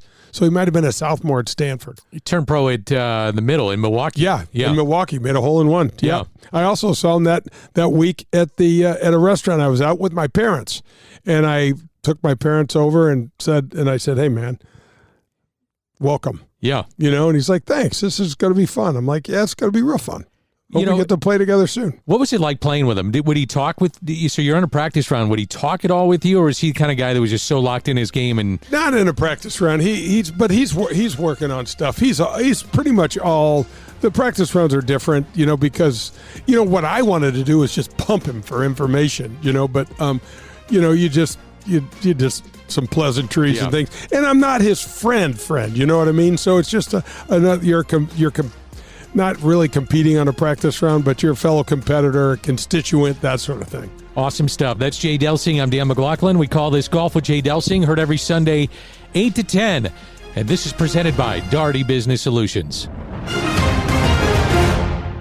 Hey, this is Jay Delsing for SSM Health Physical Therapy. Our golf program has the same screening techniques and technology as the pros on the PGA Tour use. SSM Health Physical Therapy has the Titleist Performance Institute trained physical therapists that can perform the TPI screening on you, as well as use the K-Vest 3D motion capture system. Proper posture, alignment, etc. can help you keep your game right down the middle. We have 80 locations in the St. Louis area. Call 800-518-1626 or visit them on the web at ssmphysicaltherapy.com.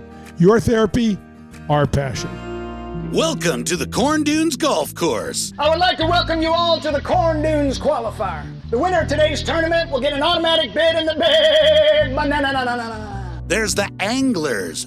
I'm from the great state of Oklahoma, oil man by trade, lover by persistence, and golfer by anointment. The metal irons.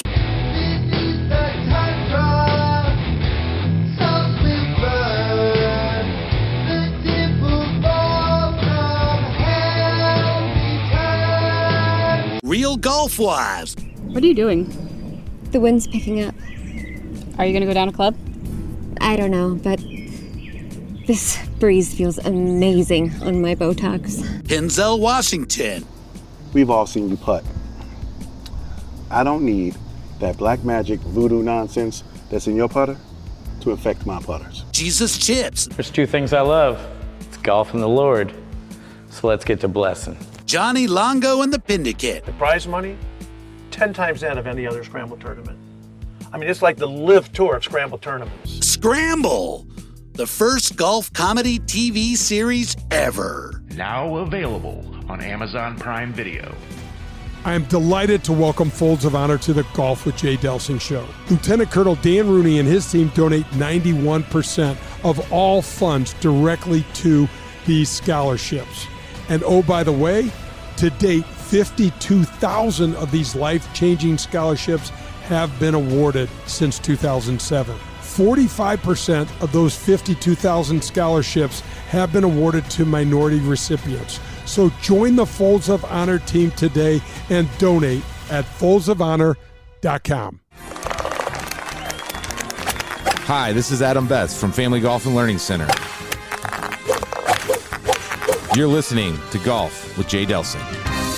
Are you driving an out-of-warranty car? It's only a matter of time before your out-of-warranty vehicle is in the shop costing you thousands of dollars. Auto repair costs are up nearly 20% from last year, which is 4 times the rate of inflation. If an unexpected breakdown happened today, would you be ready for that? Well, now you can be with a plan through CarShield.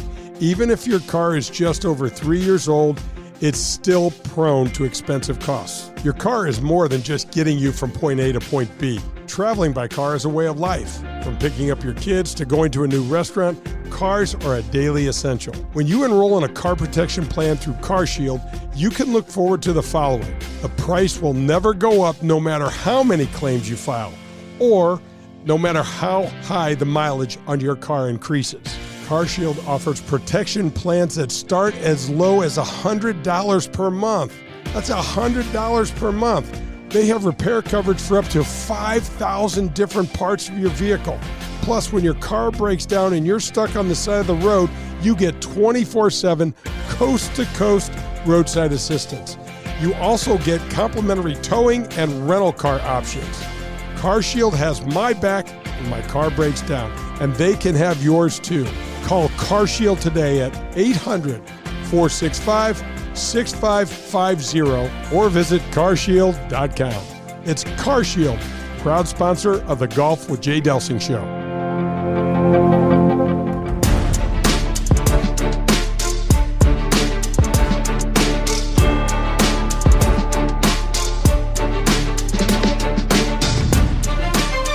Golf with Jay Delsing on this Sunday morning, 8 to 10 every Sunday. That's Jay. I'm Dan.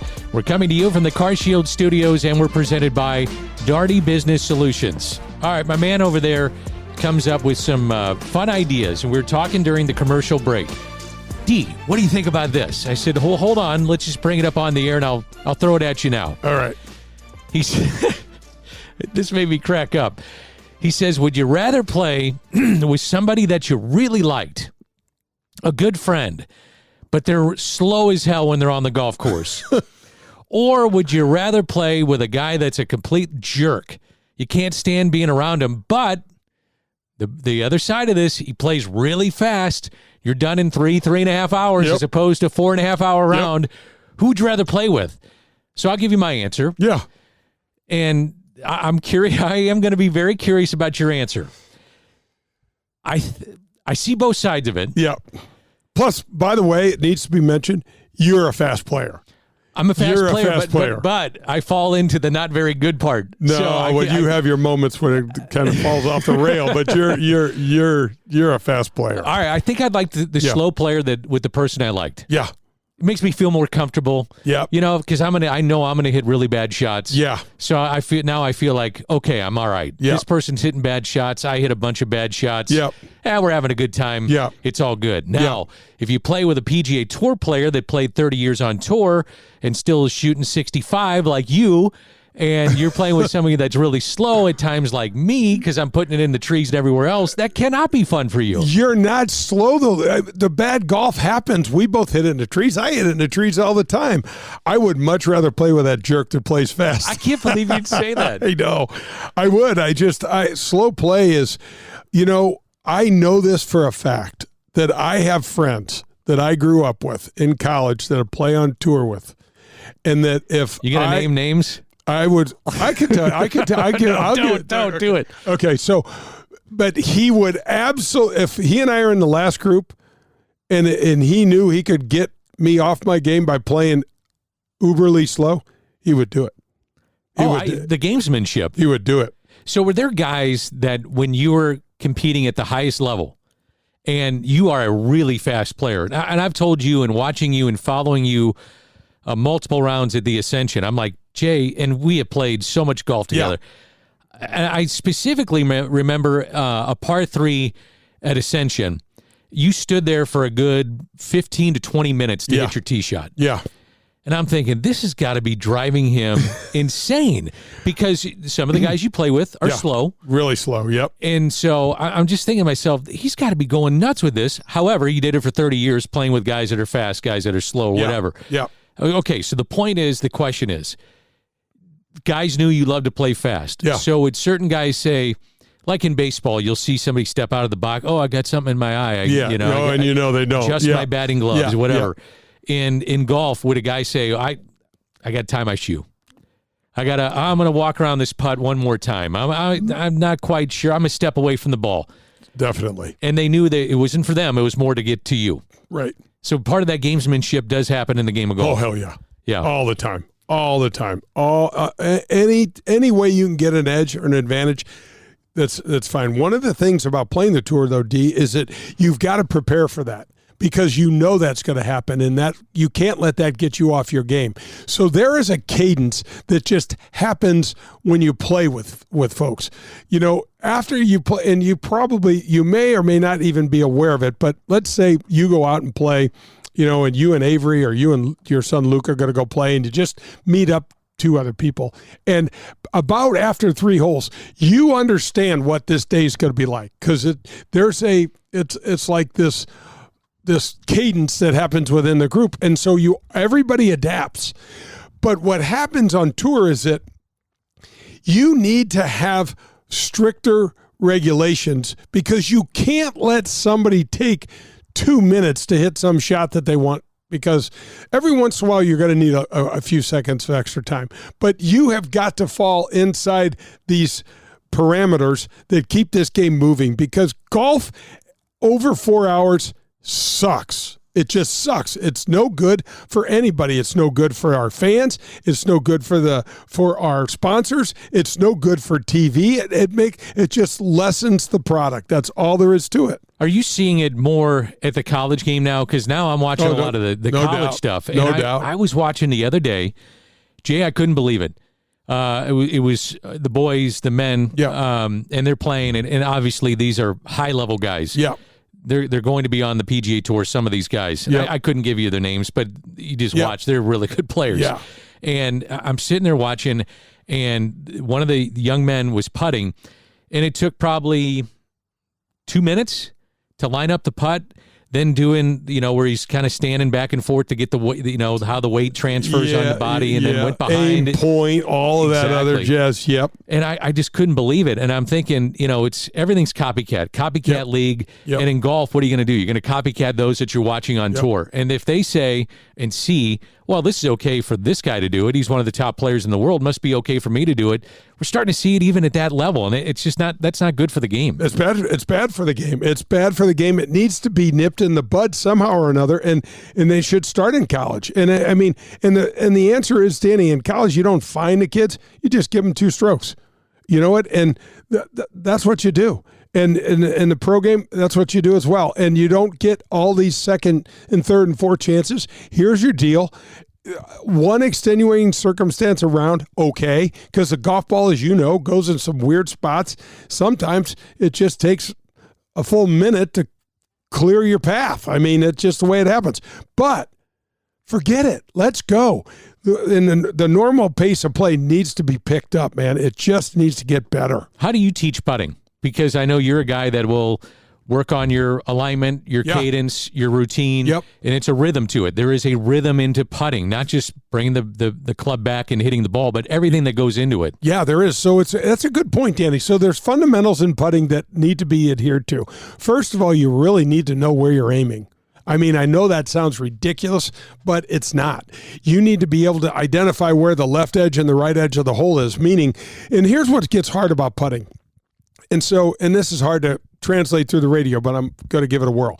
As you look down at your putter, that's not your target. Your target is over, and I'm a right-handed player, so your target is the hole or and so that's off to the side. So you're standing to the side of the ball, Danny, looking down at the ball to get it to go somewhere else. It's not like, it's like when you shoot a basket, you're looking at the damn basket. When we're trying to make a putt, we're looking at the ball because it's not attached to our body. So that's where that perspective has to be right. And what happens is you tilt your head a little to the left, you tilt your head a little to the right. It changes the look, and it changes your eye level, and it changes your alignment. And that's what we work on all the time. We need to look down at that ball so that when we line up on the right edge of the hole D, that ball starts on the right edge. And when we line up on the left edge, it needs to start up on the left edge. And there are drills and things for that, and that is part of the fundamentals. Also, your hand placement in relation to the ball on the ground. You cannot putt with your hands behind the ball. Zach Johnson is the only player I've ever seen in the history of the game that comes close to putting with his hands almost behind the ball, but they're really on the back edge of the ball. My recommend is somewhere around the front edge of the ball to slightly farther forward than that. I see you, and again, we play a ton of golf, and everybody that listens to this show knows that. So I see you get behind the ball, line it up, look at that, it's going to break right, break left, stay straight, whatever. And then you go adjust and, stand over the ball, and it's like 1, 2, 3, boom. You've got a cadence to what you're doing. I do, Danny. I liken it to you and I going to the gym to shoot some hoops. And you're going to shoot, and I'm going to shag for you. Okay, so you're going to start out anywhere. You're going to start at the free throw line. You can start at the 3-point line, wherever you want. But you shoot their shot, and I'm shagging for you, and I get the ball, and I bounce it to you, and you step in.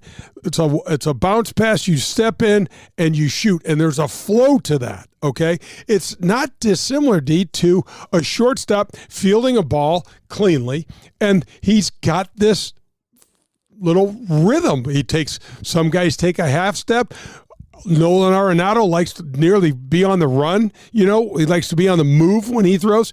And so, and that's like their routine, for lack of a better word. And so there is this, when Jack Nicklaus was one of the few people that could stand over the golf ball forever over the putter and not lose mojo, not lose attention, not lose focus. He would stand over it and look, and people were like, "Whoa, man!" Whoa, and then he'd knock him in. Yeah. And so he was running through this stuff in his mind and seeing what he was seeing, and wouldn't pull the trigger till he saw it. But Tiger's dad had Tiger putting to the picture.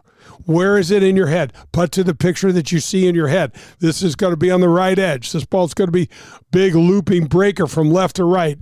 Putt to the picture. And with that, most of those putters, Danny, great putters, they're not thinking of speed all the time. It's speed just kind of happens. You know, Tiger had, especially on his short putts, he hit his short putts with speed.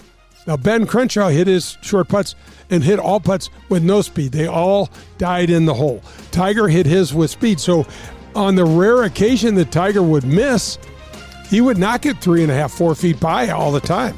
But that was built into his read, Danny. That speed was already known, and it wasn't like, oh, I'm going to hit this super, super soft. Nope, I'm hitting this speed on this edge. That's done with. Now I go through my routine, and I execute. That's Jay. I'm Dan. Golf with Jay Delsing, presented by Daugherty Business Solutions. Daugherty Business Solutions has been enhancing the business of our customers for the last 37 years.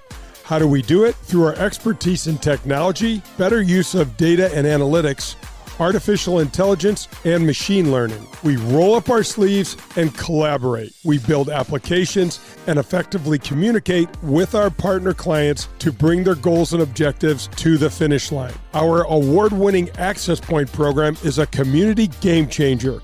With nearly 100 students in the program, mostly young African-American females are making between $55,000 and $60,000 per year right out of high school. That's right, $55,000 to $60,000 a year right after high school graduation. That's when they begin their training. CEO Ron Daugherty believes the talent is equally distributed, but access to that opportunity is not. So here's Access Point, providing more and more opportunity for those in and around our community. It's Daugherty Business Solutions. The holiday season is here, which means gift giving for that golfer on your list. It also means colder weather, but don't let that affect your golf game.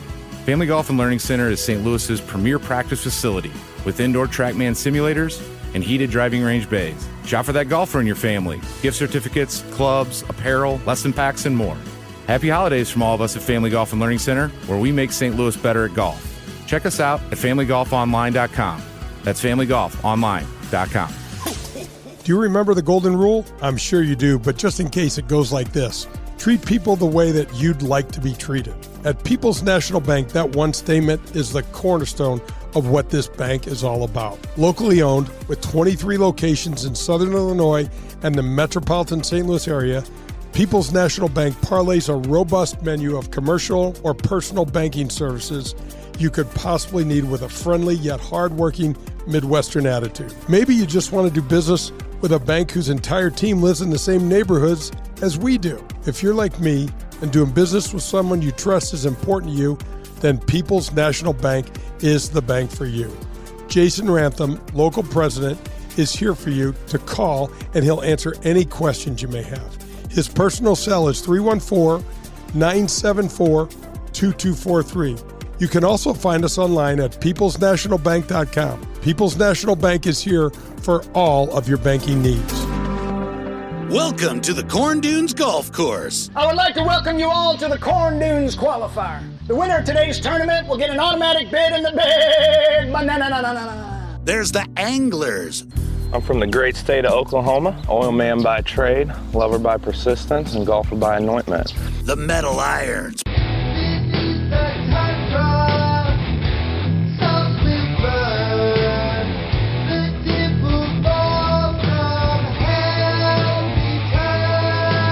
Real golf wives. What are you doing? The wind's picking up. Are you going to go down a club?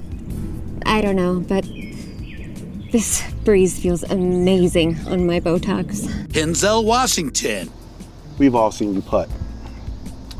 I don't need that black magic voodoo nonsense that's in your putter to affect my putters. Jesus Chips. There's two things I love. It's golf and the Lord. So let's get to blessing. Johnny Longo and the Pindicate. The prize money, 10 times that of any other scramble tournament.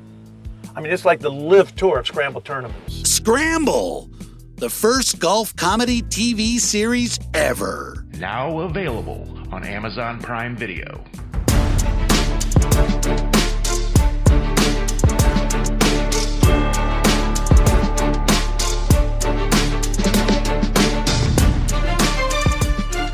Final segment on Golf with Jay Delsing. And with Jay, I'm Dan. Glad that you're with us every Sunday, 8 to 10. And our thanks to our guest earlier in the show, the great Rocky Sickmann, and our thanks to Folds of Honor as well. Jay, I want to throw this at you. The LPGA commissioner is a fascinating job opening. And so there was a resignation.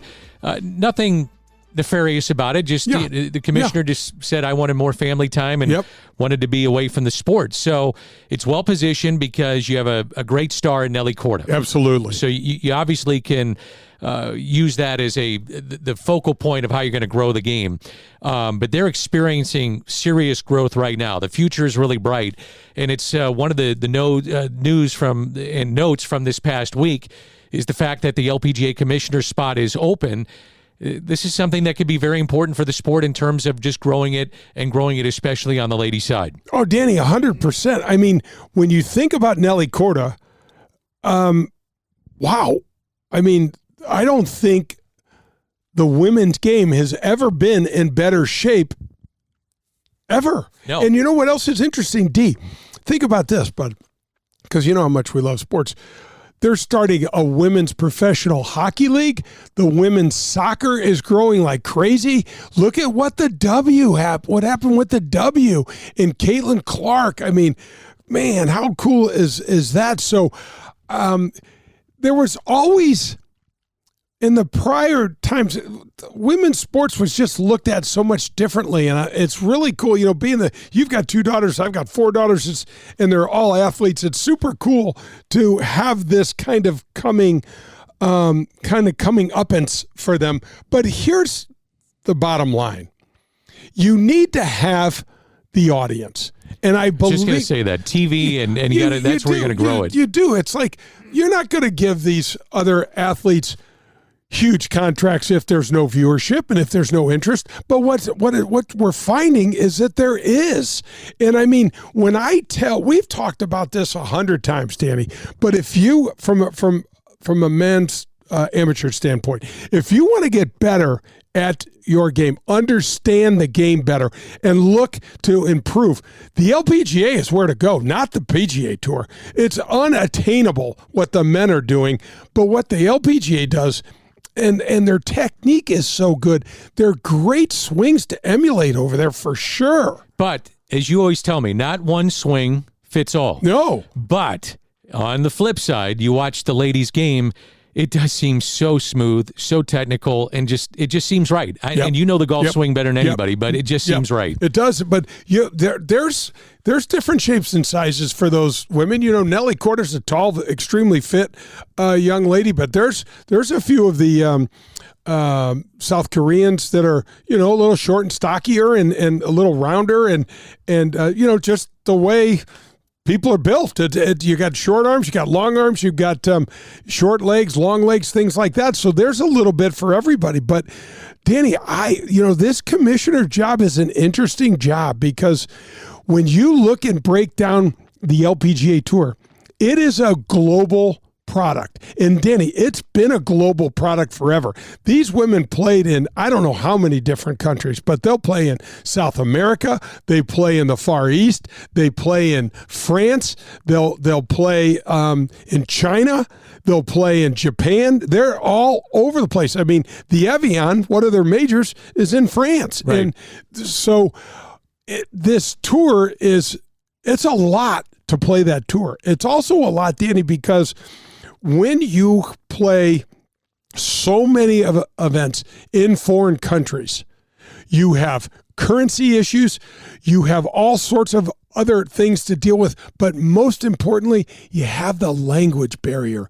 And you know what, Danny? There's nothing harder than when you want to hear from some athlete about their performance or congratulating them, and I am speaking, you're handing out this trophy and you're speaking to an interpreter who's going back and forth. It's tough. It makes it tough, but this is part of what their game has done. You know, this last CME championship, gosh, I forget how to say her last name.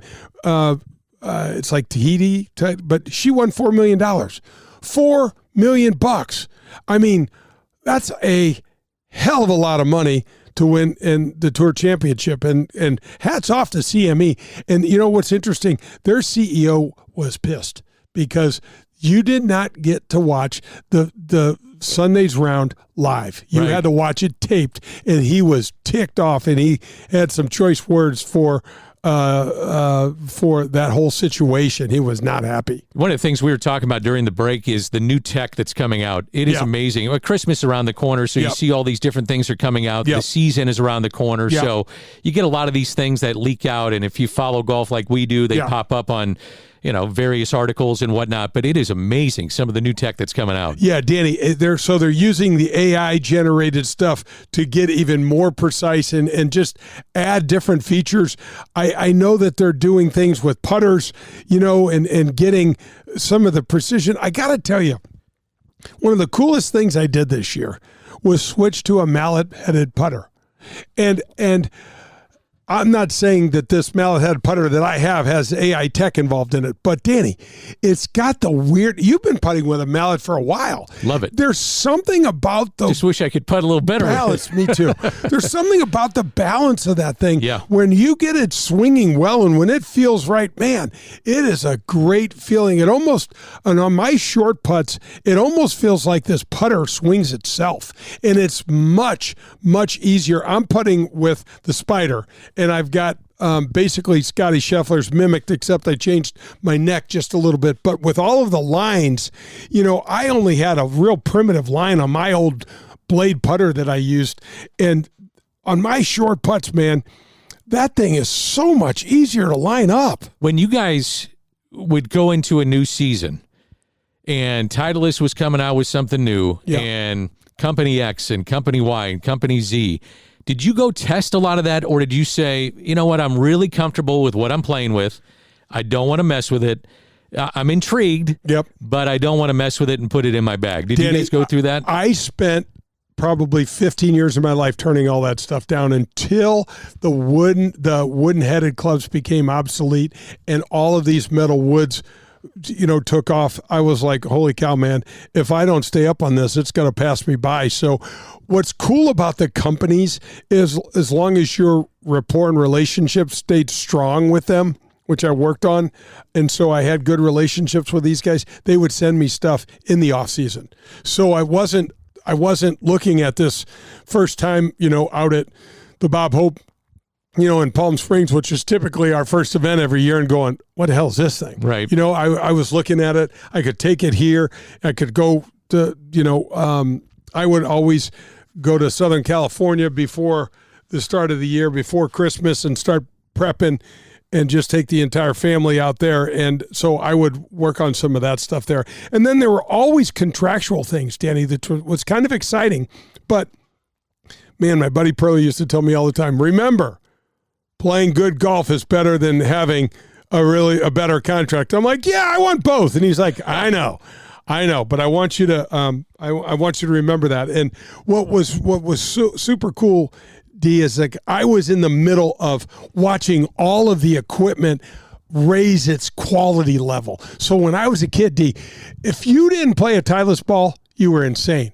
I just mean that. Jack Nicklaus won the majority of his tournaments with a tourney golf ball that everybody knew was inferior to the Titleist. But his deal was with McGregor, and that's what Jack did. And so Titleist ball was always the best ball, the best quality, the best product. And then Maxfly came out with the HT golf ball. And that was, so there were two golf balls to play. It was the HT or the Titleist. And what happened, Danny, after, right around Tiger, and it was a Tiger effect. All of these other companies started coming out with great golf balls. Srixon makes a great golf ball. Spalding made a great golf ball in their Tour Edition, and some of the other things. The Strata was a Spalding golf ball, the Strata, which was fantastic. And now Nike came out with a golf ball that Tiger was playing and Rory was playing, and now Bridgestone has a phenomenal golf ball, and it goes on and on and on. And I got to tell you, when this is no knock to Titleist, but when Titleist started making golf clubs and stuff, Danny, and they would send them to me, I wouldn't even look at them before I sent them to my buddy Ralph Malpe in Newark, Ohio, at a place called Golf Works, and he would take them apart and put them back together because their quality was so bad. Amazing. They just didn't have. It just wasn't a thing for them. Titleist only cared about the golf ball, So I'm not kidding you. I wouldn't even hit a shot with them before I'd send them away and have them. And he goes, "Yep, you had 2 4-irons. You had your 5-iron and your 4-iron were the exact same loft." And they, so it was absolutely crazy. But nowadays, like, let's say you're partial to Mizuno brand. I mean, go get it. They make great wedges. They make great irons. They're absolutely wonderful. Wilson's been in the business forever, and they still make great stuff. But there was a time where nobody played. If you didn't see guys that were playing for their living playing with that stuff, You can tell a difference, with a good golf ball and a bad golf ball by how it comes off the face of the club, but also even just the dimples. I've seen that. You've talked about that, and how it just, for lack of a better term, how the face of the club grips the golf ball. Yeah, no doubt. No, D. That's where I determine the golf ball. It's in certain short shots and how it's going to spin. Now, hitting my driver, definitely watch how it flies. How high is it? Is it spinny? Is it getting hit by the wind? Is it affected too much? Because that's a big deal. But there's a certain way, Danny, that golf ball needs to react when I hit that 50-yarder, when I hit that 40-yarder. And there are certain balls that just don't do it. And the interesting thing, and this is no knock to our beloved listeners, I'm not sure most of them can tell the difference in the golf ball. Oh, I'm really not. No doubt about it. Yeah. I don't want to toss all my buddies under the bus. I don't think you can. I don't mean to be that way, but I don't think you can. Hey, great show. Always fun. Our thanks to Rocky Sickmann. You did a great job with the interview. And thank you. Jay, happy holidays. We'll do it again next weekend. Can't wait, Danny. It's great to be with you, Rocky. We love you, and thanks for jumping on the show. Hit 'em straight, St. Louis.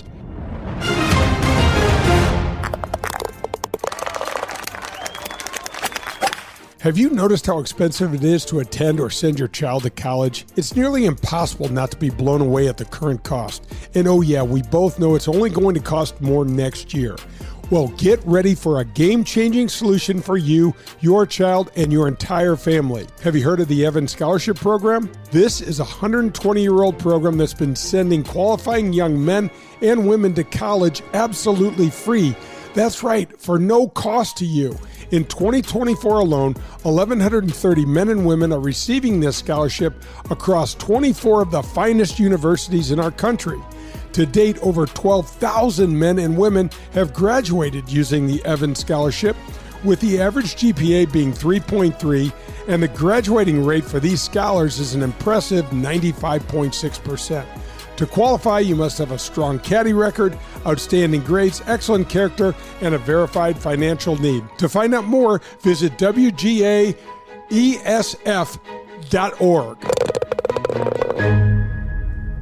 The holiday season is here, which means gift giving for that golfer on your list. It also means colder weather, but don't let that affect your golf game. Family Golf and Learning Center is St. Louis's premier practice facility with indoor TrackMan simulators and heated driving range bays. Shop for that golfer in your family. Gift certificates, clubs, apparel, lesson packs, and more. Happy holidays from all of us at Family Golf and Learning Center, where we make St. Louis better at golf. Check us out at familygolfonline.com. That's familygolfonline.com. Have the warranties on your car expired? If so, it's just a matter of time before that vehicle is in the shop costing you thousands of dollars. And did you know that auto repair costs are up 20% this year? That's 4 times the rate of inflation. If an unexpected breakdown happened today, would you be ready for that? Well, now you can be with a plan through CarShield. Even if your car is only 3 years old, it's still prone to these expensive costs. When you enroll in a car protection plan from CarShield, you can look forward to the following.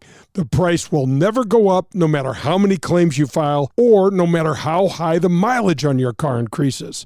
CarShield offers plans that start as low as $100. Their protection plans cover over 5,000 parts for your vehicle, and you also get 24/7 roadside vehicle assistance. To find out more, visit carshield.com. Daugherty Business Solutions has been enhancing the business of our customers for the last 37 years. How do we do it? Through our expertise in technology, better use of data and analytics, artificial intelligence, and machine learning. We roll up our sleeves and collaborate. We build applications and effectively communicate with our partner clients to bring their goals and objectives to the finish line. Our award-winning Access Point program is a community game changer. With nearly 100 students in the program, mostly young African-American females are making between $55,000 and $60,000 per year right out of high school. That's right, $55,000 to $60,000 a year right after high school graduation. That's when they begin their training. CEO Ron Daugherty believes the talent is equally distributed, but access to that opportunity is not. So here's Access Point, providing more and more opportunity for those in and around our community. It's Daugherty Business Solutions.